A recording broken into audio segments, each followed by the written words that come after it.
Hello and welcome to Property Mastermind Podcast, episode 231, how to choose the right property development strategy for you. Today, Bob and I are going to unpack what we see new property developers doing wrong and maybe a way for you to choose which would be the right way for you to get started. So let's jump on in, episode 231.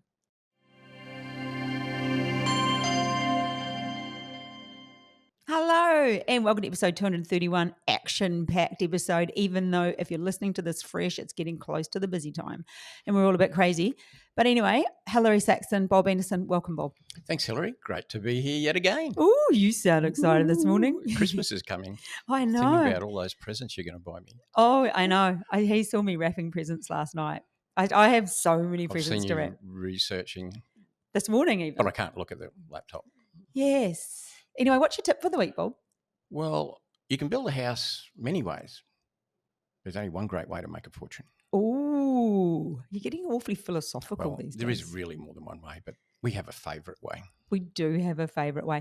And we're going to talk about that today, Bob. As you have come into this one completely blind about the topic, I've got it covered for you because the easy thing about working with somebody, podcasting with somebody who's done it for, over 40 years is you don't have to do any research. You know the answers.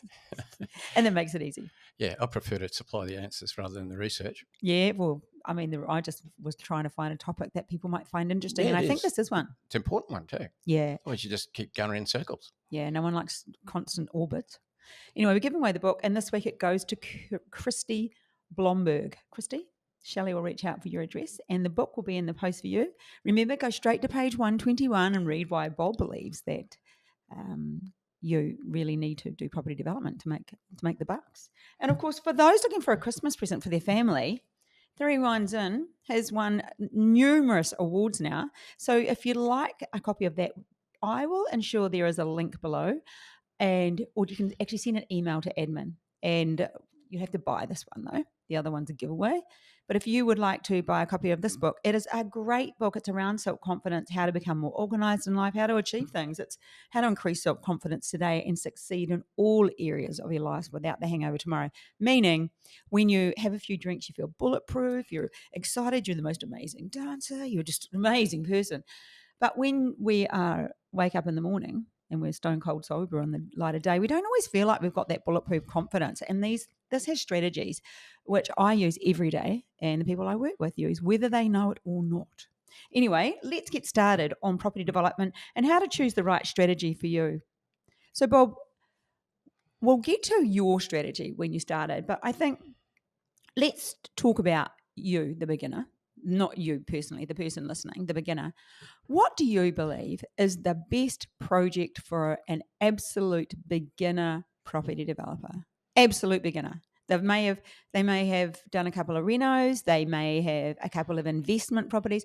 What is the best first property development that people should probably line up? Okay. Well, as you said, they may have done that, but they may have done nothing. And so my rule is always start small on property development. So when you say, what is small? Property development to me, the very bottom end of property development would be a 2-lot subdivision. I'm not saying start there, but just talking about property development. So renovating, particularly, cosmetic renovation is not property development. It can go close to it if you were, like, for instance, lift a house up, build in underneath, add extra rooms. But it's still not, to me, property development, because you start off with a house on one title, you end up with quite a different house on one title. You're not creating more of anything. And to create more of anything, to me, that's what property development is, and that would be a 1-lot into 2-lot subdivision. And then you could go from there. So very, very beginner, number one rule, don't start too big. And then what's not too big, and then we can go from there. Because I've seen people try and retire out of their first project, or at least in their head. That's not really a good business plan. Yeah, and Bob just talked about the 1 into 2, and we'll unpack duplexes and other things as we go through this podcast. But we have seen that, and often we get a mentoring student who, like, we don't want to crush anyone's dream. If that's what you really want to do that big thing, that's awesome. But there is so much that goes into it. There's, the knowledge and the experience, and you're obviously more than likely, unless you're super wealthy, you're going to need an investor. Or investors or multiple. There's going to be a lot more that goes into that, and juggling all those balls when you're brand new is really difficult. And we've seen it happen, and we've had to squash people's dreams. And we're not really, they can still have the dream, but we just know that the first one to do is better off being the smallest, not the smallest, but a smaller one that's more achievable. But when you're not having to juggle way too many balls, especially if you don't understand a lot of it. Yeah, maybe rein people in on the odd occasion when they're like ahead of it, because the problem can be. You had a big stutter there, Bob. Like, your brain was going fast. I know. Yeah. My mouth was dragging behind my brain there. Yeah, I could tell. An obvious thing is, well, what can you afford to do? Yeah, I was just going to ask that, because I'm sort of ask that question so you can unpack it, but it is very often determined by the first move, isn't it? Yeah. If you could afford to do a duplex, don't go and try and do 10 townhouses or 15 apartments or something like that.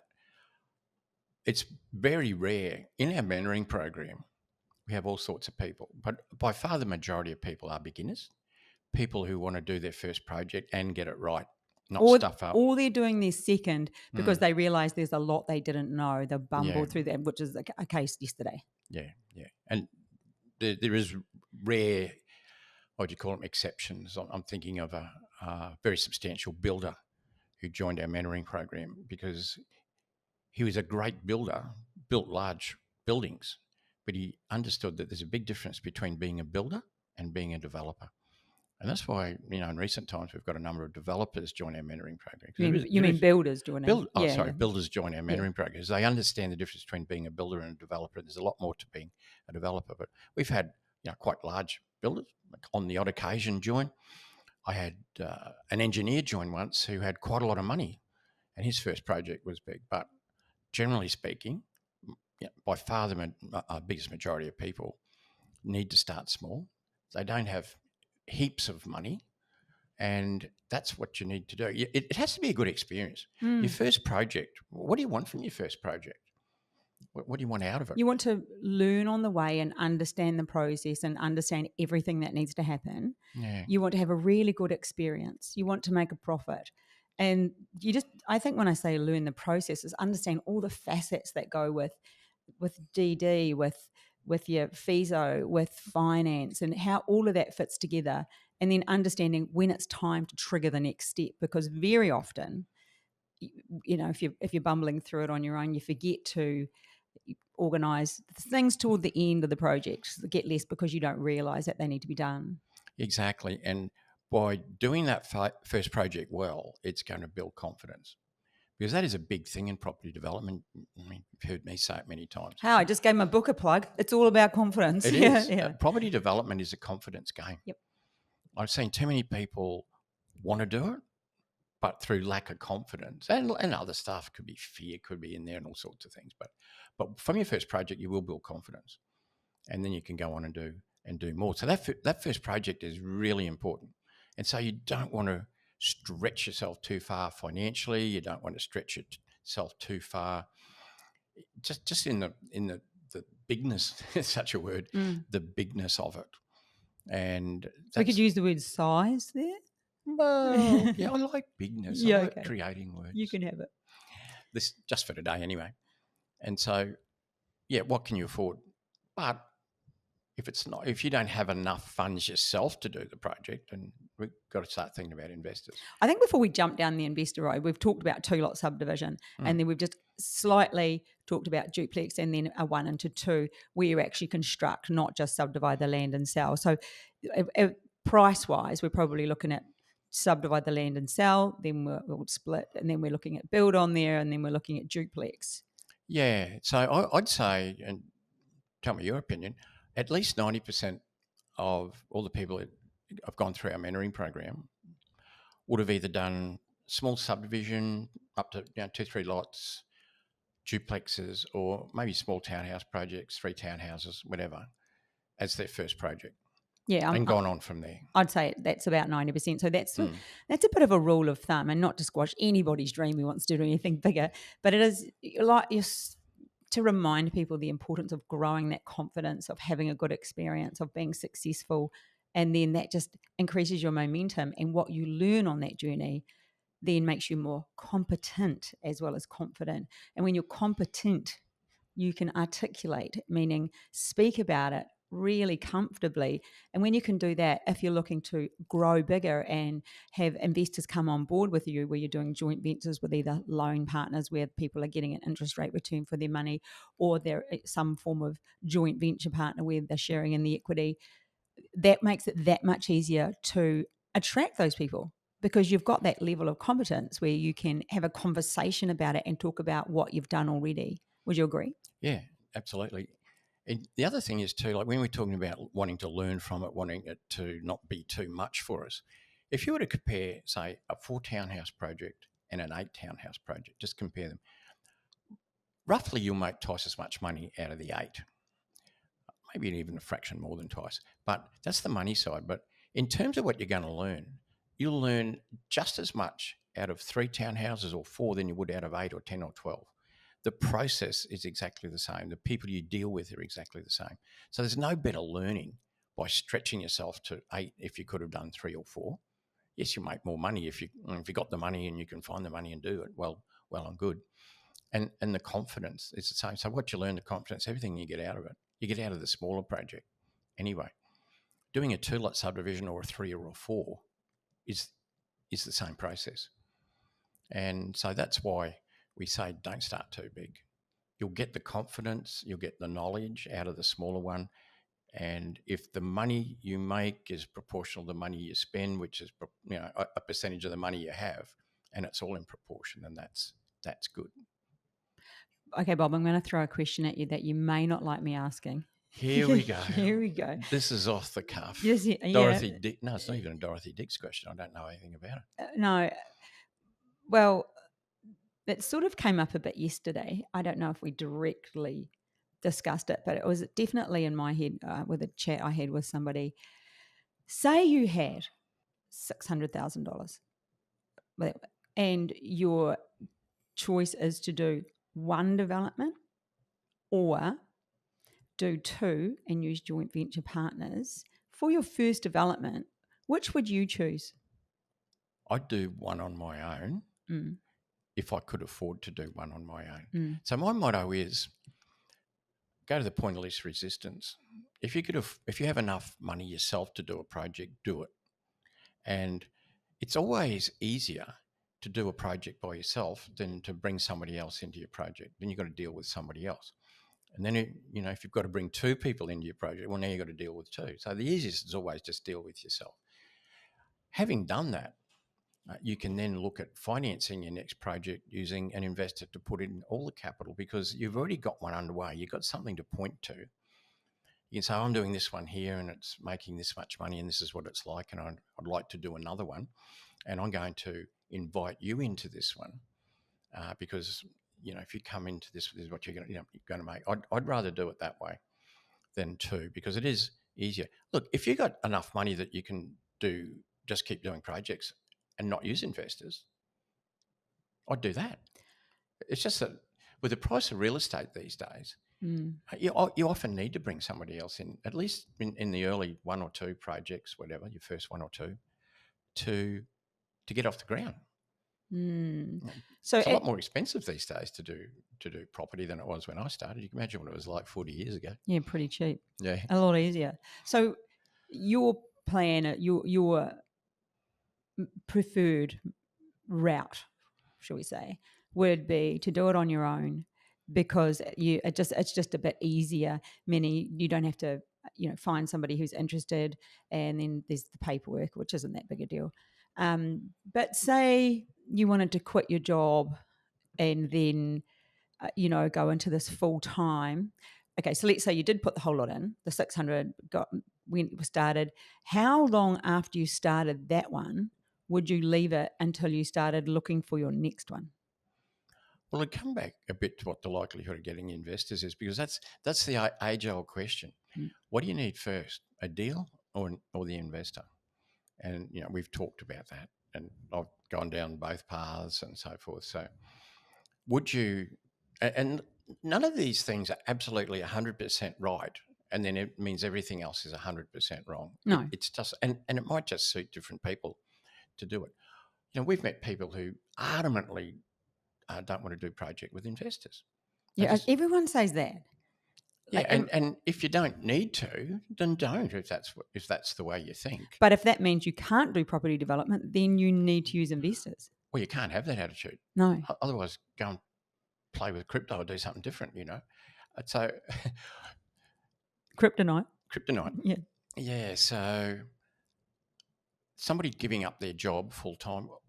I mean, that's back to when do you give up your job? Some people are just bullish and they'll say, okay, I'm going in boots and all. These are the boots and all sort of people. They're not people who do things in half measures. They get a plan, they put it together pretty quickly, and then they're in boots and all. So they may give up their day job to become a property developer. And of course, we know that you can do property development. We don't use retail bank finance, so serviceability is not required. So it's not a matter of keeping the day job. Say you've got serviceability, if you can go do property development without that. It's really about keeping the day job to pay for your day-to-day living expenses. Well, that's the thing. And some people are fortunate. I'm thinking of a couple now who were in the mentoring program a few years ago. She was a paramedic. And so she had the ability to go from 5 days a week to 3. There was that sort of job. She was held in high regard, and they were much happier her to go 3 days than leave the job. And so that was great for her. So now she went from 5, where she found a bit tight, because pretty demanding job, paramedics, and you work all sorts of weird hours, and it's emotionally draining. She went down to 3. And so some jobs you could do that. But some jobs you either do 5 days a week or none. So that's the decision. A more conservative person might say, well, I'll start my project while I've got my full-time job. Heaps of people do that. You can easily fit a project or 2 in while you've got a full-time job. And then when the money comes out at the end, when the profit comes out, that's when they leave their day job. Mm. Yeah, there might be $400,000 coming in on a basic duplex, $400,000 profit at the end. Well, you might say, well, okay, that's 2 years' salary. What can I? Well, I'll put $300,000 into my next project. I'll put $100,000 aside. That'll be my living expenses. Don't get too crazy with your living, and you can do that. Or a bit of part-time work. When I started off, I did some crazy part-time jobs just to keep some money coming in. Night jobs, which gave me the days off, definitely not glamorous jobs, but just jobs that brought in a bit of money while I got established. That's the conversation I actually had with somebody yesterday, talking about the mentoring program, and they said they wanted to quit their job. And I said to them, and they said they sort of were implying that if they needed to go back to work, they would feel like they've failed. And I said, no. I said, it's about your worst case scenario. Can you live with your worst case scenario? If your worst case scenario is that you need to go back to work for a while because you run out of that money that you've left on the side to live off, and they said they could live reasonably frugally, I said, could you go back to work for a couple of days a week to sort of limp you over the line until things sold? And he said yes. And I'm like, for me, if you give it, I love that worst case scenario as a decision maker. Because instead of thinking, should I or shouldn't I? What's my worst case? Can I live with that? Decision made. I just find that so easy. Well, yeah, and you would, because that's the way you operate. Yeah, I think I'm that bullish person. You're true to nature. True to nature, yeah. True to your nature, yeah. Yes. So getting back to what I said, not everything's 100% right. Other stuff's 100% wrong. It has to suit your circumstances. I mean, there's a big difference. Let's say somebody wanted to get into property development. Here's a hard case. They're married.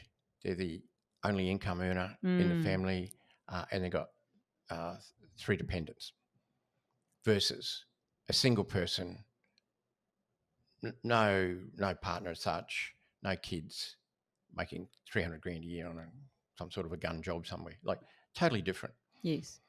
Or even time-wise, fly in, fly out. We talked about those recently.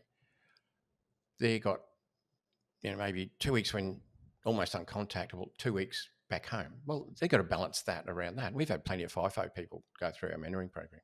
We've even had them develop while they're in the outposts of the top of Western Australia. So different circumstances with people in terms of time and money. It's interesting you talk about that, because I think that, and you touched on it, is when people's personality comes into play. So you're listening now, and you can know the type of person you are. Are you the type of person that just makes the decision and goes for it, and just that's what I'm going to do, and perhaps use that worst case scenario situation? Can I live with that? Yep, okay, well, I'll do it. Or are you the type of person that likes to kind of sit back and make really analyze the whole thing and feel like, okay, that's going to work? Or do you take a more gentle approach, slowly dipping your foot in the water, meaning researching it forever and never actually taking action, or, just spending too much time thinking about it? Or are you the sort of person who kind of jumps in and doesn't really think about it? Because that really covers the full personalities. Yeah. Yeah. And I think if you can understand how you normally behave and you're not getting to where you want to go, it's really time to analyze that behavior and think, what's stopping me from moving to the correct strategy for me right now? Because that's what we're talking about, the strategy, but that's what will stop people doing it, is their own personal behaviors. I mean, we see that all the time, don't we? I have a conversation with somebody and they so want to do property development and give me a ring back, and then they ghost me. I'm like, what the heck? Like, what are you even thinking? That does my head in. You either if it's not for you, then it's not for you. I think we talked about that in last week's podcast. Sometimes some things just aren't for some people. But if you want it to change your life financially, and you want to change the trajectory of your life, or the way the outcome for your family for forever, or the amount of time you have available, or all of that, then property development is easy for everyone, because it does work for everyone's personality. But you've just got to look at the things that stop you, i.e. those things that stop you making those decisions. Look at what's stopping you making a decision and think, oh, hang on a minute, this is a bit of a flaw at my end. I'm either in or I'm not. I don't know. What are your thoughts on that? Yeah, and the other side to it is how strong is your why. Yes. Because I've met some lukewarm people that think, yeah, I'd like to do property development. Can you say lukewarm and get away with it? Yeah, okay. Lukewarm people. Okay. Well, you know what I mean by lukewarm. Yeah. Yeah, take it or leave it sort of people. Well, property development's not for you. You have to really want to do it, because it takes determination. It takes courage. It takes a whole heap of characteristics to even start in property development, and then to stay in there and do it and do well. So it's not something for, as I said, the lukewarm sort of attitude. It is it's such a fun, it is such a, what is the word, career. I actually went for a power walk this morning, and I rang my brother because there's a 3-hour time difference. So if I'm walking at 6 a.m, it's 9 a.m, and I was having a yarn with him and talking to him about, now he's a farmer.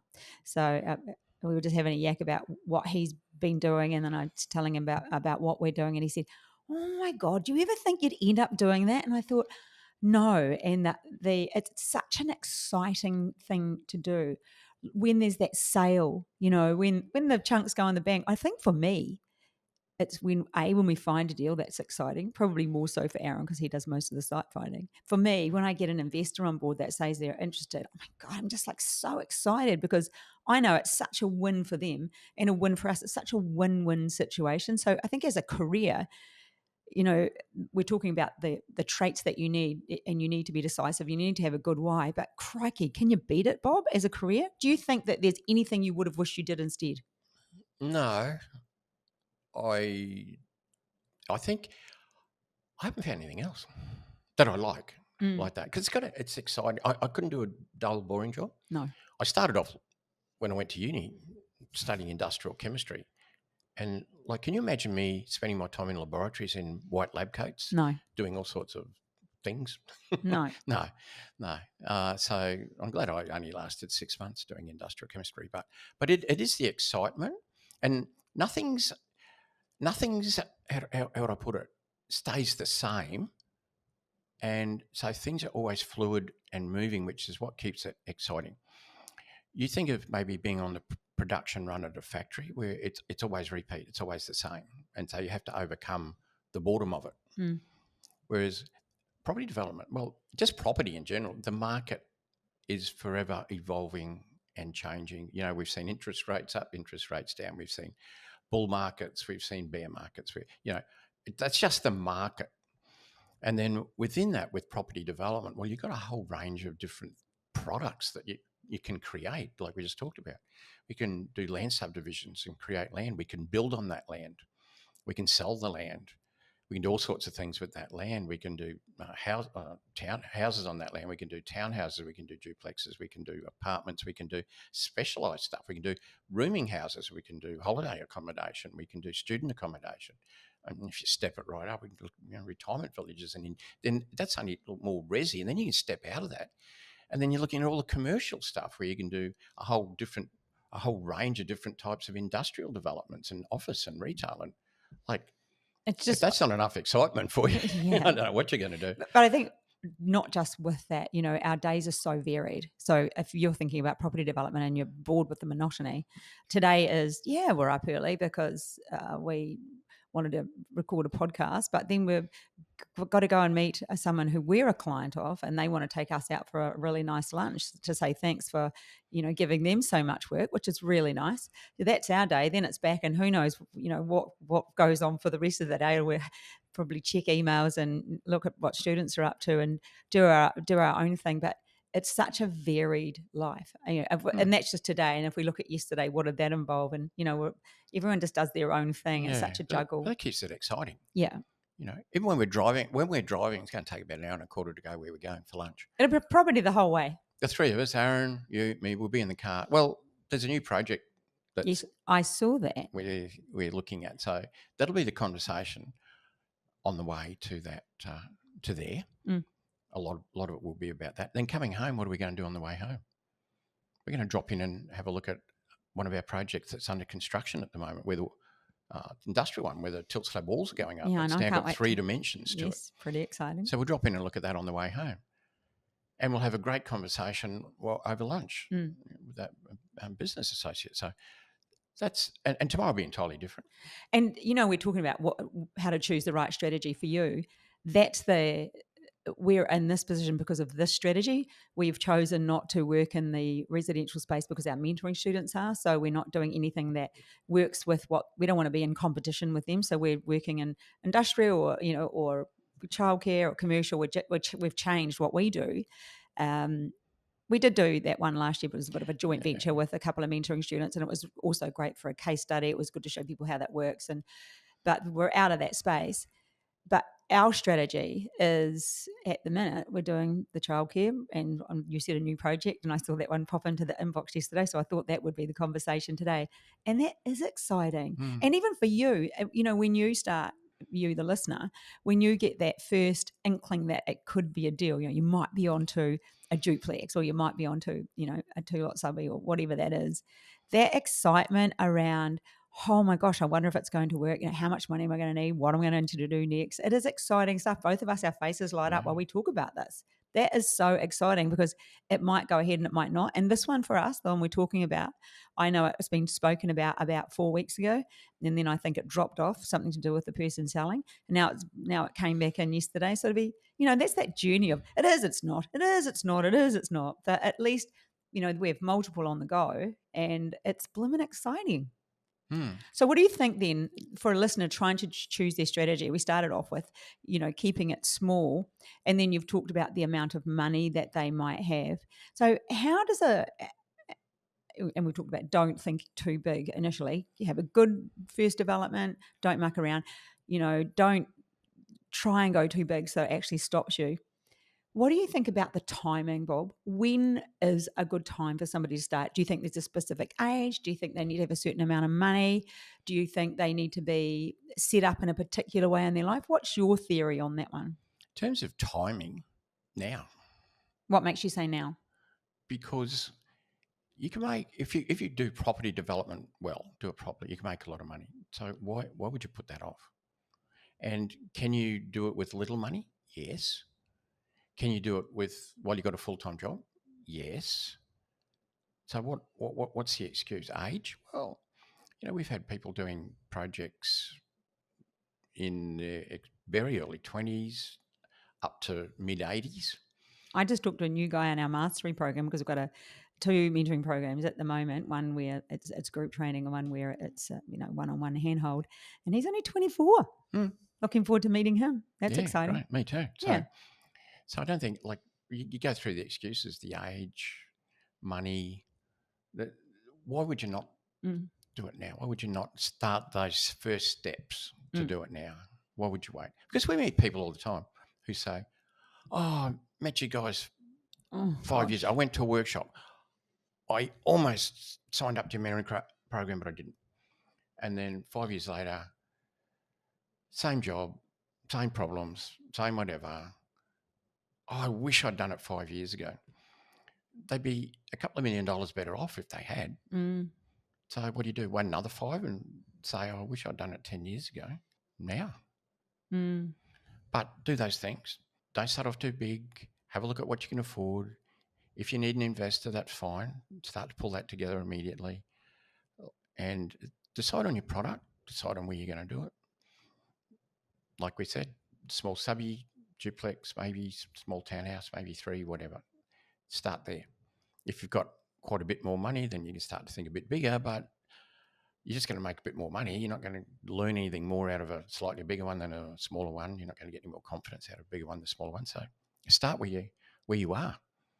It's back to the many students doing duplexes at the moment, because we do have quite a few doing duplexes.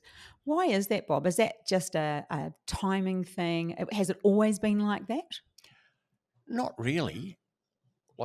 And there are places where there's not even a zoning for duplexes as such. Right. I did a lot of development in Brisbane for many, many years, and Brisbane didn't have a duplex zoning.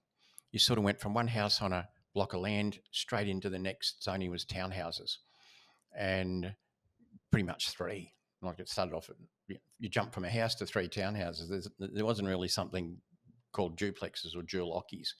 It's changed a little bit since then. I have seen some dual occupies on 400-metre lots, which is sort of like a long, skinny duplex. But a lot of councils do have. Well, if it's not a zoning for duplex, then it's the base residential zoning. Once you reach a certain size, then you can do a duplex. Do you think? Can I just interrupt there? Do you think that the influx in duplex development is something to do with the house of living crisis or putting more people on land?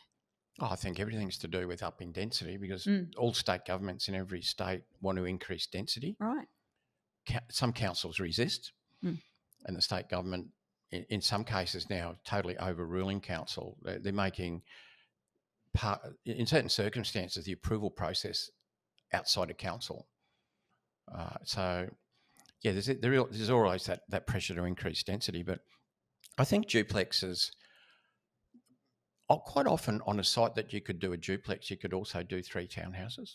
Not always, but often. Because townhouses are smaller than a duplex unit. A duplex unit, it's a level above a townhouse. Say in the same street next door to each other even. A townhouse is smaller. Generally, the standard of finish is a bit less than if you were to do a duplex next door. Duplexes are bigger in square metres. Their fit out's a bit better. And in some cases, well, in many cases, your potential purchaser could be different. So a lot of the better duplexes are downsizers. People's kids are mostly grown up. They're selling their family home. They're moving into something new, nice, duplex unit. Townhouses could be that, but often are not the downsizers, a younger sort of profile. So they're different like that. But yeah, look, duplexes have been popular. Also, what's quite popular is small subdivision and build houses. I like that idea because there's more flexibility in this respect. If you build a duplex, you have to build both the buildings before you can subdivide them into 2 buildings and then settle, get your profit. If you do 3 townhouses, you have to build all 3 townhouses. Then at the end, you subdivide them into 3 separate titles, then you sell them and settle them. If you do even a 2-lot subdivision, if you do a 2-lot subdivision and sell the land, you're probably not going to make a lot out of it. But there again, it's pretty easy and pretty quick, but not big on the profit front. It often works out better if you were to build a house on those lots that you just created rather than just sell the land. But it's the flexibility. Like if you subdivide a block of land into two lots, You don't have to build the 2 houses at the same time, like you would have to build the 2 duplex units at the same time, or build the 3 townhouses at the same time. You could just build one house on one lot, sell that, and then roll your profit back into the next one, build a second house and sell it. It might be a little bit slower, but you could do it with less money, with less equity, because you're only building one building at a time, not 2. And that's flexibility. If you had the money, I'd build both houses at the same time. But if you're a little bit short of equity, it'll be better for your cash flow to do them one at a time. You can't do that with a duplex unit or townhouses. And depending on the state, Bob, that can happen. The strategy can be different if you perhaps want to do a renovation on the front and actually build on the back, or even subdivide the back, depending on the size of land and where you are. But say Queensland, you could actually do the renovation, sell it, and then do the next bit. New South Wales, because you could subdivide. New South Wales, you can't subdivide till you're finished, can you? Well, it's more to do with the council probably than the state. But yeah, you're right. So there's lots of different strategies there that we haven't even unpacked, meaning those little ones where those all require a little bit less money where you do them that way. Yeah, we could carry on for another hour on that. But you're right. That's such a good thing you've brought up. And that is keeping the existing house on the site and not demolishing it. Like you just said, if you can get into the backyard, there's enough side access, build another house in the back. In some places, and they're called all different things, in some places you can build a secondary dwelling whereby you don't subdivide off that new dwelling. You end up with 2 dwellings on the one lot, and others where you can subdivide, like you just said, but sometimes you can subdivide first and sell the first one off, which is the best in terms of cash flow, or some you have to build the second house, then you subdivide. So it's whether you subdivide first then build, or build then subdivide. But that all helps with money, you know, and money costs money, and that we're always weighing up what it's going to cost us, you know, in interest or time, which it's always around what the money's going to cost us. And I mean, you have to have it. It's not a negative thing, but there are plenty of strategies that you can use, and it's really, when you get into understanding property development, I think if you've made it all the way to the end of this podcast, you're like, oh, that end stuff's quite interesting. People don't realize the different ways that you can do property development. And, you know, we talked about commercial finance, which is 95% of deals are done through commercial finance, unless you're a doctor, basically. If you are a doctor, well, then jump on the mentoring program, which is easier for you. But, you know, meaning you can use bank finance, but commercial finance is pretty standard. And everyone's doing it, and you don't need serviceability. You can actually go forward and do property development without it, choosing an array of strategies. And I think if I'm going to summarize this, Bob, my takeaway for the listener, for you listening, is really just you need to understand that anyone can do it. Start smaller in one of the smaller types, and it's really around how much you've got to get started with, what's happening around you. Most people want to do something nearby. Not everybody, though. We've got a few people that do out of state. And then just going for it. Would you agree? Yeah, that's it. Yeah. And we've unlocked a whole range of small strategies that work for beginners. Yeah. And if we thought more, we'd come up with even more. So, Bob, how can new developers prepare for their first move? What would you tell someone listening to this now who thinks, oh, I really want to do this? What do they need to do? Well, make up your mind that this is what you're going to do. If you've got a partner, better talk to them rather than launch out on your own. Yeah. But start to mix with people that are in property development, but even better still, get yourself educated. You can't really make the real move. No. You can't go out into the market and look for a property unless you've educated yourself on what to do and what to look for and how to choose the right lot and all those things we talk about all the time. So we've got a couple of options available. So you're welcome to, I'll put I'll have nothing to do with that. They will put it, the royal they. There'll be a link below this podcast, or you can just email us anyway.